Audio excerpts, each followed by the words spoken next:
روایات میں دو واقعات ہمیں ملتے ہیں کہ جن میں ذکر ہے کہ حضور صلی اللہ علیہ وسلم کے علم کے بغیر کچھ جن آپ کو قرآن پڑھتے ہوئے سن گئے، قرآن سنا آپ کی زبان سے۔ ایک تو روایت وہ ہے جو حضرت عبداللہ ابن عباس سے ہے رضی اللہ تعالی عنہما۔ یہ روایت بخاری میں بھی ہے، مسلم میں بھی ہے، ترمذی میں بھی ہے۔ ظاہر بات ہے بخاری مسلم میں ہے تو کسی اور کا ذکر کرنے کی ضرورت نہیں، حضرت ابن عباس رضی اللہ تعالی عنہ سے یہ منقول ہے۔ وہ فرماتے حضرت ابن عباس رضی اللہ تعالی عنہما، اس لیے کہ حضرت عباس بھی صحابی ہے اور ابن عباس بھی صحابی ہے۔ وہ فرماتے ہیں کہ حضور صلی اللہ علیہ وسلم کچھ صحابہ کے ساتھ عکاظ کا میلہ جو ہوتا تھا، بازار لگتا تھا، وہاں تشریف لے جا رہے تھے۔ راستے میں وادی نخلا پر آپ کا پڑا ہوا، رات آپ نے وہاں بسر کی۔ فجر کی نماز آپ پڑھا رہے تھے اپنے ساتھیوں کو، اس میں آپ نے قرآن مجید کی تلاوت کی، تو وہاں سے جنوں کا گزر ہوا، انہوں نے پورے اطمینان کے ساتھ وہاں قرآن سنا۔ ایک واقعہ تو یہ ہے، اور یہ جہاں تک تعلق ہے اس کے یعنی ثقہ ہونے کا اس روایت کا، تو ظاہر بات ہے کہ یہ صحیحین کی روایت ہے، اس کے بارے میں شک جو ہے وہ کی گنجائش نہیں ہے۔ دوسری روایت جس کو کہ زیادہ تفسیری روایات میں اور سیرت کی کتابوں میں زیادہ نقل کیا گیا، وہ یہ ہے کہ حضور جب سن 10 نبوی میں طائف سے واپس آ رہے تھے، جب مکے میں فیصلہ ہو گیا تھا ابو طالب کے انتقال کے بعد کہ اب محمد کو قتل کر دیا جائے صلی اللہ علیہ وسلم، تو حضور طائف گئے تھے، اور طائف میں آپ نے وہاں کے 3 سرداروں سے ملاقاتیں کی۔ بہرحال وہاں سے تو جواب جو ہے کوئی ان کو آپ کو پازیٹیو یا مثبت جواب نہیں ملا، واپس آ رہے تھے، اور سخت ترین دن آپ پر وہ گزرا وہ معلوم ہے آپ کو، شدید ترین مشقت اور مصیبت آپ جھیل کر واپس آ رہے تھے۔ تو واپسی پر اسی وادی نخلا میں قیام ہوا۔ یہ وادی نخلا طائف اور مکے کے تقریباً درمیان میں ایک وادی ہے۔ آج کل جو لوگ وہاں جاتے ہیں تو ان کے علم میں ہے کہ 2 راستے ہیں، طریق السیل ہے اور ایک طریق الجبل ہے۔ ایک پہاڑی راستہ بنا ہے، اب جو نئی سڑک بنی ہے اس میں بڑے ایچ پیچ ہیں، بہت سے اس کے اندر موڑ ہے، جیسے پہاڑ کا ہوتا ہے، اچانک وہ چڑھائی چڑھتی ہے، تو پہاڑی سڑک ہے، جیسے مری آپ جا رہے ہیں اچھی سڑک ہے۔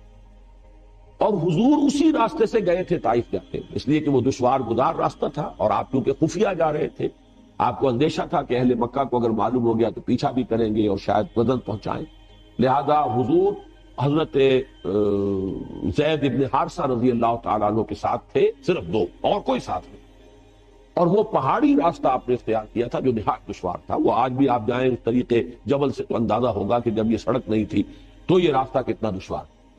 دوسرا راستہ طریق السیل کہلاتا ہے۔ وہ طریق السیل جو ہے وہ بہت ہی یوں سمجھیے کہ گریجولی وہ اس کی چڑھائی ہے یا اترائی ہے۔ مکے سے طائف کی طرف جائیں گے تو چڑھائی ہے، اور طائف سے مکے کی طرف آئیں گے تو اترائی ہے، اور یہ وہ راستہ ہے جہاں پتہ ہی نہیں چلتا کہ آپ نے کوئی چڑھائی چڑھی ہے، اس قدر وہ گریجول اس کی جو ہے وہ چڑھائی یا اترائی ہے کہ پتہ ہی نہیں چلتا۔ اس راستے میں وہ نخلا کا مقام آتا ہے، وہ وادی نخلا جس میں حضور کا قیام ہوا ہے۔ یہ دونوں حدیثیں اس پر متفق ہیں کہ جو طائف سے واپسی پر بھی اگر یہ واقعہ ہوا ہے کہ فجر کی نماز میں آپ نے قرآن پڑھا اور جنوں نے سنا، تو بھی وہ نخلا کا مقام ہے، اور اگر وہ آپ اس سے پہلے کہیں خود تبلیغ کے لیے جا رہے تھے صحابہ کے ساتھ، اور اس میں عکاظ کے میلے میں، اس لیے کہ اس کا تو ہمیں روایات سے ثبوت ملتا ہے کہ چونکہ ایک بڑا میلہ لگتا تھا وہاں پر، بازار جیسے ہاٹ ہوتے ہیں ایسٹ پاکستان میں، اور مختلف پنجاب میں دیہات میں بھی بازار لگتے ہیں، اور پٹھانوں کے علاقے میں بھی اس طرح کا وہاں ایک میلہ لگتا تھا، بازار بھی میلہ بھی۔ اس میں کچھ وہ بھی ہوتے تھے، شعر و شاعری کے مقابلے بھی ہوتے تھے، اس میں فنون کے مقابلے بھی، اس میں کشتیاں بھی، اس میں خرید و فروخت بھی، اس میں دلچسپی کا سامان بھی۔ تو حضور وہاں تبلیغ کے لیے گئے ہیں، اس موقع پر بھی جا رہے تھے، تب بھی یہ واقعہ جو ہے یہ وادی نخلا میں۔ اس میں اب 2 روایات ملتی ہیں۔ سوالات اب یہ پیدا ہوتے ہیں کہ آیا یہ جو سورہ جن میں واقعہ بیان ہوا، سورہ احقاف میں بیان ہوا، آیا یہ 2 واقعے ہیں یا ایک ہے؟ بعض حضرات کی رائے یہ کہ ایک ہی واقعہ ہے جو 2 جگہ بیان ہوا، بعض حضرات کی رائے کہ نہیں، یہ 2 واقعے بالکل علیحدہ ہیں۔ میری رائے جو ہے، جتنا بھی میں نے غور کیا ہے سمجھا ہے، اس دوسری رائے کے ساتھ ہے، یہ 2 علیحدہ واقعے۔ نمبر 2 کہ پہلا واقعہ جو ہے وہ یہ ہے جو اب ہم پڑھ رہے ہیں سورہ جن، اس کا میرا اندازہ ہے کہ یہ سن 4، 5 یا 6 نبوی اس میں ہوا۔ یہ دور وہ تھا جب کہ حضور پر نہایت شدت کے ساتھ سختی ہو رہی تھی، صحابہ پر تو جو کچھ ہو رہا تھا وہ ہو رہا تھا، حضرت بلال پر، حضور پر بھی وہ جو نقشہ سورہ معارج کے اندر بھی آیا ہے فما للذین کفروا قبلک مہطعین عن الیمین وعن الشمال عزین. اس کا جو میں نے آپ کو پوری تفصیل بیان کی تھی کہ وہ جھپٹتے تھے جیسے کہ ہلاک کر دیں گے، مار دیں گے، ٹکا بوٹی کر دیں گے. اور حضرت ابو بکر ایک موقع پر آڑے آئے ہیں تو پھر انہیں مارا ہے، انہیں اتنا مارا ہے کہ وہ یہ سمجھ کر چھوڑا ہے کہ یہ اب فوت ہو چکے. اس قسم کا واقعہ جو ہے اس سورہ مبارکہ میں بھی آتا ہے کہ ان لوگوں کا حال یہ ہے وَأَنَّهُ لَمَّا قَامَ عَبْدُ اللَّهِ يَدْعُوهُ قَعَدُوا يَكُونُونَ عَلَيْهِ لِبَدًا. حال یہ ہو گیا ہے کہ جب اللہ کا ایک بندہ کھڑا ہوتا ہے اللہ کو پکارنے کے لیے، اللہ سے مناجات کرنے کے لیے، نماز پڑھنے کے لیے، تو ایسا ہوتا ہے، محسوس ہوتا ہے کہ یہ پل پڑیں گے اس کے اوپر، جم غفیر ہجوم کر کے جو ہے اس کے اوپر حملہ کریں. تو یہ سورہ معارج کی آیات اور سورہ جن کی یہ آیت جو ہے یہ ایک دوسرے سے بہت مشابہ ہے. اور یہ صورتحال میں تفصیل سے سورہ معارج میں عرض کر چکا ہوں کہ یہ ہے سن 4 سے سن 6-7 نبوی. ابھی ہجرت نہیں ہوئی ہے، یہ آغاز وحی سے جو سن شمار ہوتے ہیں یہ اس دور کا واقعہ. جبکہ وہ واقعہ جو ہے دوسرا اس کا ذکر سورہ احقاف میں، وہ سن 10 نبوی کا واقعہ ہے. وہ تو اس کے بارے میں شک ہو ہی نہیں سکتا کہ وہ سفر طائف جو ہے وہ سن 10 نبوی میں. دوسرا آپ یہ دیکھیں گے کہ اس واقعے میں جو جن تھے وہ جن یا تو مشرک تھے یا عیسائی تھے. اس واقعے میں جو جن تھے وہ حضرت موسیٰ اور تورات کے ماننے والے تھے. یہ دونوں جو ہے ترجمہ کریں گے تو یہ چیزیں واضح ہو جائیں گی. اب آئیے ترجمہ کیجئے تیزی کے ساتھ. قل اوحی الی، اے نبی کہہ دیجئے کہ میری جانب وحی کی گئی ہے، انہ استمع نفر من الجن، کہ سنا توجہ کے ساتھ جنوں کی ایک جماعت نے، فقالو تو انہوں نے کہا. اب یہ صرف تذکرہ اتنا کیا واقعے کا، اب ساری گفتگو ان کی نقل ہو رہی ہے. انہوں نے قرآن سنا، اب جا کر اپنے قوم کے لوگوں سے جو کہا اب وہ تقریر ساری ان کی ہے. یہ بھی ہو سکتا ہے کہ یہ ایک ہی مسلسل تقریر ہو، یہ بھی ہو سکتا ہے کہ مختلف مواقع پر انہوں نے جو باتیں کہی ہوں ان میں سے جو چیدہ نمائندہ جملے ہیں ان کو یہاں پر جمع کر دیا گیا. بلکہ یہ دوسری بات مجھے اسلوب سے زیادہ مقاربت رکھنے والی اور اس سے زیادہ قریب معلوم ہوتی ہے. فقالوا انا سمعنا قرانا عجبا، تو انہوں نے کہا کہ ہم نے سنا ایک قرآن بہت عجیب، اور عجیب سے مراد ہے بہت دل کو لبھانے والا، بہت عمدہ، بہت پسندیدہ. یہدی الی الرشد، وہ رہنمائی کرتا ہے اس شے کی طرف کہ جو کامیابی اور فوز اور فلاح کی طرف لے جانے والی ہے. فآمنا بہ، تو ہم تو اس پر ایمان لے آئے، ہم نے اس کی تصدیق کی. ولن نشرک بربنا احدا، اور ہم ہرگز اب شریک نہیں کریں گے اپنے رب کے ساتھ کسی بھی شے کو، کسی بھی ہستی کو. معلوم ہوا کہ یہ مشرک تھے پہلے، اور مشرک دو ہی طرح کے تھے، یا مشرک وہ یا مشرکین وہ عیسائی تھے جنہوں نے حضرت مسیح کو خدا کا بیٹا بنایا. یہ بھی آگے آ جائے. اس کی شرح کر رہے ہیں کہ اب ہم شرک نہیں کریں گے، ہم تائب ہو گئے ہیں. وَأَنَّهُ تَعَالَى جَدُّ رَبِّنَا، اور ہمیں تو یہ بات معلوم ہوئی، ہم پر یہ حقیقت منکشف ہو گئی کہ ہمارے رب کی شان تو بہت بلند ہے، بہت اعلیٰ ہے، بہت عرفہ ہے. مَتَّخَذَ صَاحِبَةً وَلَا وَلَدًا، اس نے نہ کسی کو اپنی جورو بنایا نہ کسی کو بیٹا بنایا. وَأَنَّهُ كَانَ يَقُولُ سَفِيهُنَا عَلَى اللَّهِ شَطَطًا، اور ہمارا بے وقوف یا ہمارے بے وقوف جو کچھ اللہ کی طرف منسوب کر رہے تھے وہ تو بڑی غلط بات تھی، بڑی گستاخی کی بات تھی، بڑی ہی گمراہ کن باتیں تھیں جو وہ کہہ رہے تھے. وَأَنَّا ظَنَنَّا، اور ہم یہ سمجھتے رہے، اس گمان میں رہے، اس حسن ظن میں مبتلا رہے، أَن لَن تَقُولَ الْإِنسُ وَالْجِنُّ عَلَى اللَّهِ كَذِبًا، کہ جن اور انسان اللہ کی طرف تو کوئی غلط جھوٹ منسوب نہیں کریں گے. ایسی کون ایسا شامت کا مارا ہوگا جو اللہ تعالیٰ کی طرف غلط بات منسوب کرے. لیکن ہمیں معلوم ہوا کہ ہمارے یہ لوگ، ہمارے یہ لیڈر کہہ لیں جو بھی کہہ لیں، ہمیں بہت غلط پٹیاں پڑھاتے رہے. ہم اس گمان میں رہے، انا ظننا لن تقول الانس والجن علی اللہ کذبا، اللہ کی طرف غلط بات جو. وانه كان رجال من الانس يعوذون برجال من الجن، اور یہ کہ انسانوں کے بہت سے مرد پناہ طلب کیا کرتے تھے جنوں میں سے بہت سے مردوں کی، جنوں میں سے بہت سے افراد کی، تو اس سے ان کی سرکشی میں اور اضافہ ہو گیا. یہ میں بعد میں تفصیل سے عرض کروں گا، بلکہ یہاں تھوڑی سی وضاحت ہو ہی جائے کیونکہ جنات کے بارے میں بیان کر چکا ہوں. عرب میں ایک رواج یہ تھا کہ وہ یہ سمجھتے تھے کہ ہر وادی کا ایک جن ہوتا ہے جو اس کا مالک ہوتا ہے، رب ہوتا ہے. رب کے اصل معنی مالک کے ہیں. لہذا جب بھی کبھی ان کا قافلہ کہیں رات کو قیام کرتا تھا کسی وادی میں، تو پکار کر کہتے تھے کہ ہم اس وادی کے رب یا اس وادی کے جن کی پناہ میں آتے ہیں ہم اس کی پناہ طلب کریں. یہ ان کا عقیدہ تھا کہ پھر کوئی شے گردن نہیں پہنچاتی. اور اس اعتبار سے کہا جا رہا ہے کہ یہ انسان جو ہے اشرف المخلوقات ہو کر، مسجود ملائک ہو کر، یہ جنوں کی پناہ طلب کیا کرتے تھے. اس سے ان کی سرکشی میں اور گمراہی میں اور اضافہ ہو گیا. وَأَنَّهُمْ ظَنُّوا كَمَا ظَنَنْتُمْ، اور انہوں نے بھی یہی گمان کیا تھا جیسے کہ تم نے گمان کیا. أَن لَن يَبْعَثَ اللَّهُ أَحَدًا، کہ اللہ کسی کو نہیں اٹھائے گا. اس کے دو معنی ہیں، وہ بعد میں تفصیل سے عرض کر دوں گا. یعنی بعث بعد الموت، کوئی موت اور کوئی بعث بعد الموت نہیں ہے، موت کے بعد جی اٹھنا نہیں ہے. یا نہیں بھیجے گا، نہیں اٹھائے گا اللہ کسی نبی یا رسول کو. أَن لَن يَبْعَثَ اللَّهُ أَحَدًا وَأَنَّا لَمَسْنَا السَّمَاءَ فَوَجَدْنَاهَا مُلِئَتْ حَرَسًا شَدِيدًا وَشُهُبًا، اور ہم نے آسمان کو ٹٹولا تھا. یہ وہی جو خبریں لینے کے لیے جایا کرتے تھے، تو ہم نے آسمان کو ٹٹولا تھا، سانگن لینے کی کوشش کی تھی، تو ہم نے پایا تھا اسے کہ اسے بھر دیا گیا. ملیت، ملیان کہتے ہیں کوئی شے جو بالکل بھری ہوئی ہو. تو ملیت حرسن، کہ پہروں سے، پہرے داروں سے بھر دی گئی ہے. شدیدن، بڑا شدید پہرا لگا دیا گیا ہے.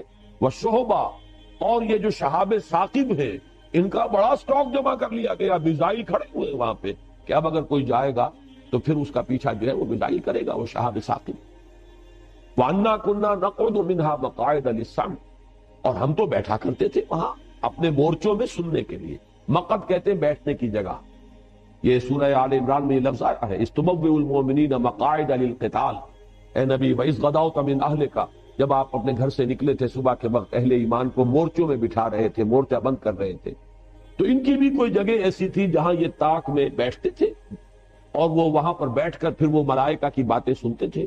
اور اس سے جو چیزیں ملتی تھی آ کر وہ ان اپنے جو ان کے کلائنٹس تھے یہاں انسانوں میں سے، جو کاہن وغیرہ، ان کے وہ کانوں میں پھونکے مارتے تھے. اس سے ان کا دھندا چلتا تھا. تو ہم بیٹھا کرتے تھے اس آسمان میں، اپنے مورچوں میں، اپنی جگہوں پر، کمین گاہوں میں. کمین گاہ کا لفظ زیادہ مناسب ہوگا مورچے سے. اپنی کمین گاہوں میں ہم بیٹھا کرتے تھے. فَمَن يَسْتَمِعِ الْآنَ يَجِدْ لَهُ شِهَابًا رَصَدًا، تو جو کوئی اب سننے کی کوشش کرے گا وہ اپنی گھات میں پائے گا ایک شہاب. رصد کہتے ہیں گھات میں ہونا کسی کا. ان ربک لبالمرصاد، تیرا رب جو ہے گھات میں ہے، وہ پکڑ اس کی طرف سے گرفت آیا چاہتی ہے. تو وہ دیکھے گا شہاب ثاقب کے، گویا کہ وہ تیار ہے بالکل اس کا پیچھا کرنے کے لیے. وَأَنَّا لَا نَدْرِي أَشَرٌّ أُرِيدَ بِمَنْ فِي الْأَرْضِ أَمْ أَرَادَ بِهِمْ رَبُّهُمْ رَشَدًا، اور یہ کہ ہمیں یہ معلوم نہیں ہے، ہم یہ نہیں جانتے کہ آیا زمین والوں کے ساتھ، جو زمین میں بس رہے ہیں، ان کے ساتھ کسی شر کا ارادہ کیا ہے. ام اراد بہم ربہم رشدا، یا ان کے رب نے ان زمین والوں کے ساتھ، انسانوں کے ساتھ کسی بھلائی کا، خیر کا، رشد کا ارادہ فرمایا. یہ ہم نہیں جانتے کہ نتیجہ اس کا کیا نکلے گا. وَأَنَّا مِنَّا الصَّالِحُونَ وَمِنَّا دُونَ ذَلِكَ، اب وہ آپس میں گفتگو کر رہے ہیں. دیکھیں ہم میں بھی کچھ صالح بھی ہیں، یا تھے، رہے ہیں، اچھے لوگ بھی رہے ہیں جنوں میں، اور کوئی دوسری قسم کے لوگ بھی ہیں. اب یہاں اشرار کا لفظ نہیں لائے، یہ ہے حکمت تبلیغ. دون ذالک، کچھ اچھے لوگ بھی ہیں، شریف بھی ہیں، لیکن کچھ دوسری قسم کے بھی ہیں، اس سے کمتر لوگ بھی ہیں. کننا طرائق قددا، ہم تو بہت سے طریقوں میں بٹے ہوئے تھے، بہت سے فرقوں میں تقسیم ہو گئے تھے، طرح طرح کا ہر ایک کا اپنا. کل حزب بما لدیہم فرحون، ہم نے بھی اپنے مشرب اور مسلک بنا لیے تھے. وَأَنَّا ظَنَنَّا، اور ہم نے یہ بات اچھی طرح جان لی، پورا یقین ہمیں ہو گیا. أَلَّن نُعْجِزَ اللَّهَ فِي الْأَرْضِ، کہ ہم اللہ کو نہ تو زمین کے اندر ہرا سکیں گے، عاجز کر سکیں گے، یعنی اللہ کی پکڑ سے اپنے آپ کو بچا سکیں گے. وَلَن نُعْجِزَهُ هَرَبًا، نہ ہی کہیں بھاگ کر کائنات کے اندر جو ہے کہیں ہمارے لیے چھپنے کی جگہ ہے. وَأَنَّا لَمَّا سَمِعْنَا الْهُدَىٰ آمَنَّا، اور ہم نے تو بھائی جب یہ ہدایت والی بات سنی ہے، یہ رہنمائی ہم نے سنی ہے، ہم تو ایمان لے آئے. فَمَن يُؤْمِن بِرَبِّهِ فَلَا يَخَافُ بَخْسًا وَلَا رَهَقًا، تو جو کوئی بھی اپنے رب پر ایمان لائے گا اسے کوئی خوف نہیں ہوگا، کوئی اندیشہ نہیں اسے کرنا چاہیے، نہ اس کا کہ اس پہ کوئی کمی کی جائے گی، اور نہ اس کا کہ اس پر کوئی زیادتی کی جائے. لا يخاف بخسا ولا رہا. وَأَنَّا مِنَّا الْمُسْلِمُونَ وَمِنَّا الْقَاسِطُونَ، اب ذرا بات کو کھولا ہے. اور دیکھو ہم میں سے مسلم بھی ہیں، فرما بردار بھی ہیں، اور قاسطون بھی ہیں، نا انصاف بھی ہیں، زیادتیاں کرنے والے بھی ہیں. فَأُولَٰئِکَ فَمَنْ أَسْلَمَ، تو جو اسلام لایا، جس نے کہ اطاعت قبول کی، فَأُولَٰئِكَ تَحَرَّوْا رَشَدًا، تو انہوں نے تو رشد اور ہدایت اور کامیابی اور سعادت جو ہے اس کو حاصل کر لیا، اندازہ کر کے اس کا پتہ چلا لیا۔ فَأَمَّا الْقَاسِطُونَ فَكَانُوا لِجَهَنَّمَ حَطَبًا، اور یہ بھی جان لو کہ جو ظالم ہیں، ظلم کرنے والے ہیں، زیادتی کرنے والے ہیں، تو وہ تو پھر جہنم کا ایندھن بن گئے۔ یہ ہے وہ 15 آیات، یہ ہے ان کا کلام کہ جو انہوں نے اپنی قوم سے کیا ہے۔ اب ذرا آ جائیے، میں چاہتا ہوں کہ وہ بہت مختصر ہے، دوسرا مقام جو ہے سورہ احقاف کا، اس میں صرف 4 آیتیں ہیں۔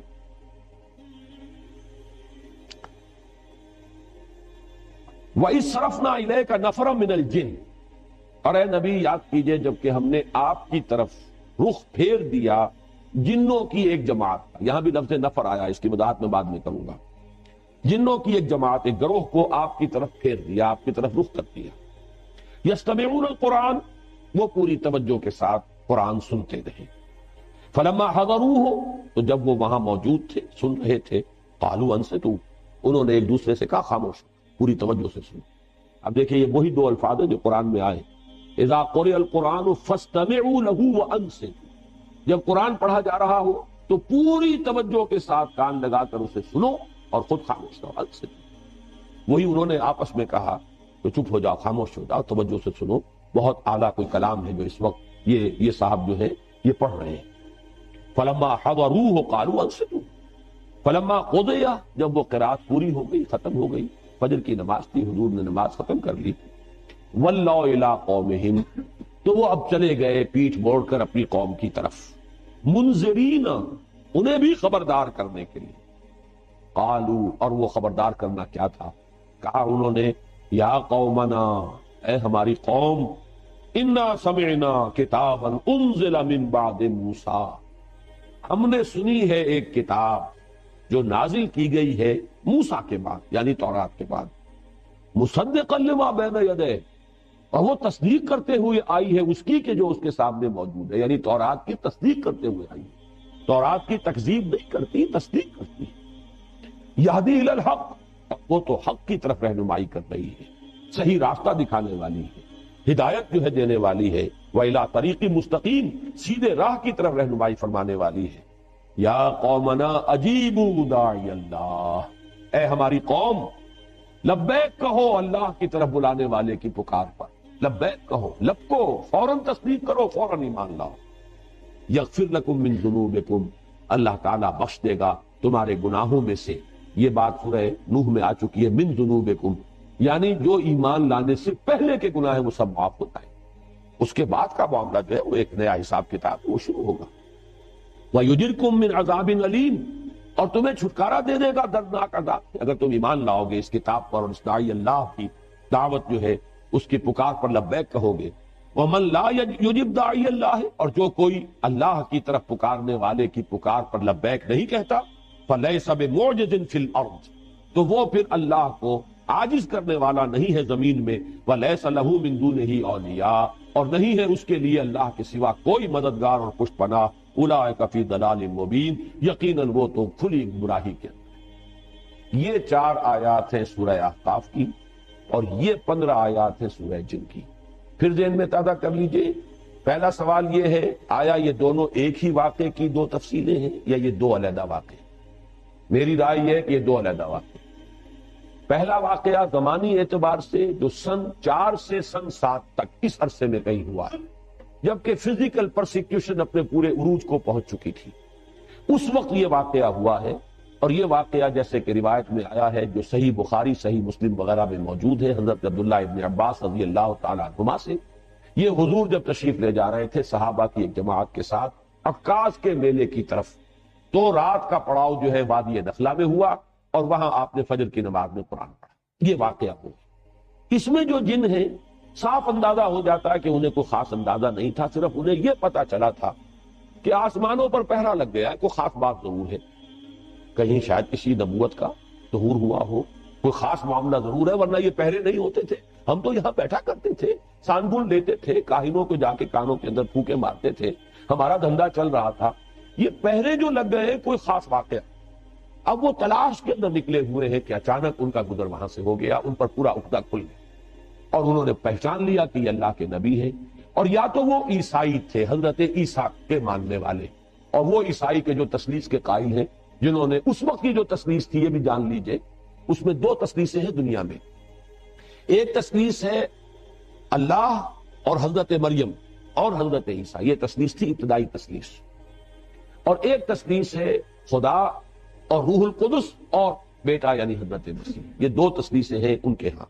تو یہاں جو فرمایا گیا یہ وہ تثلیث ہے کہ جس کا انہوں نے کہا کہ ہم تو یہ سمجھ چکے کہ ہمارے رب کی شان اس سے بہت اعلیٰ اور ارفع ہے کہ وہ کسی کو جورو بنائے یا بیٹا بنائے۔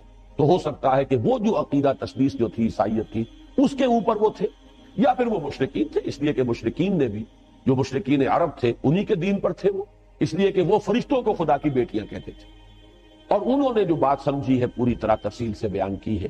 جبکہ یہ جو دوسرا واقعہ ہے یہ سن 1090 کا ہے، جبکہ حضور طائف سے واپس تشریف لے جا رہے تھے، طریق السیل سے جا رہے تھے، وادی نخلا میں آپ نے قیام فرمایا، وہی فجر کا وقت ہے، اور وہاں وہ آئے ہیں، اور وہاں آپ کو بین السطور صاف نظر آ رہا کہ وہ جو جن تھے وہ کافی چیزوں سے واقف تھے، موسیٰ کے جاننے والے تھے، کتاب کے جاننے والے تھے، گویا کہ وہ اس اعتبار سے کوئی وہ زیادہ ناواقف لوگ نہیں تھے۔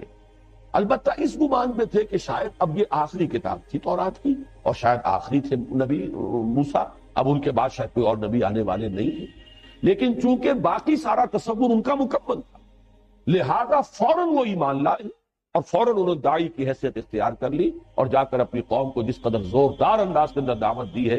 واقعہ یہ کہ انسانوں میں تو اس کی مثال اگر ملے گی تو ابو بکر صدیق کے سوا شاید کسی کی مثال نہ ملے، کہ ایک مرتبہ کلام پاک سنا ہے حضور صلی اللہ علیہ وسلم سے، ایک مرتبہ، اور داعی کی حیثیت اختیار کر لی، اپنی قوم کے سامنے جا کر کھڑے ہو گئے ہیں کہ یا قومنا اجیبوا داعی اللہ، اے ہماری قوم کے لوگوں لبو لبیک کہو اس اللہ کی طرف پکارنے والے کی پکار پر، قبول کرو اس کو، تصدیق کرو اس کی، ایمان لاؤ اس پر۔ تو یہ جو معاملہ ہے یہ تو واقعتاً وہ صدیقین کے زمرے کے وہ یہ جو ہے جنات ہیں، اور یہ بات اچھی طرح معلوم ہو گئی ان سے بھی کہ وہ اپنے کسی نبی کا ذکر نہیں کر رہے، اپنے ہاں کی کسی کتاب کا ذکر نہیں کر رہے، ورنہ تو اس کا ذکر کرتے کہ ہمارے ہاں جو کتاب ہے یا ہمارے ہاں جو نبی آئے ہیں یہ بھی وہی باتیں کر رہے ہیں کہ جو ہمارے ہاں کے نبیوں نے اور رسولوں نے کی ہیں، قطعاً نہیں۔ نام لے رہے ہیں تو حضرت موسیٰ کا، اگر ذکر کر رہے ہیں تو تورات کا۔ تو معلوم یہ ہوا کہ کوئی سلسلہ نبوت اور رسالت جنات میں نہیں ہے، بلکہ رسالت اور نبوت کے اعتبار سے جنات بھی انسانوں ہی کے تابع ہیں۔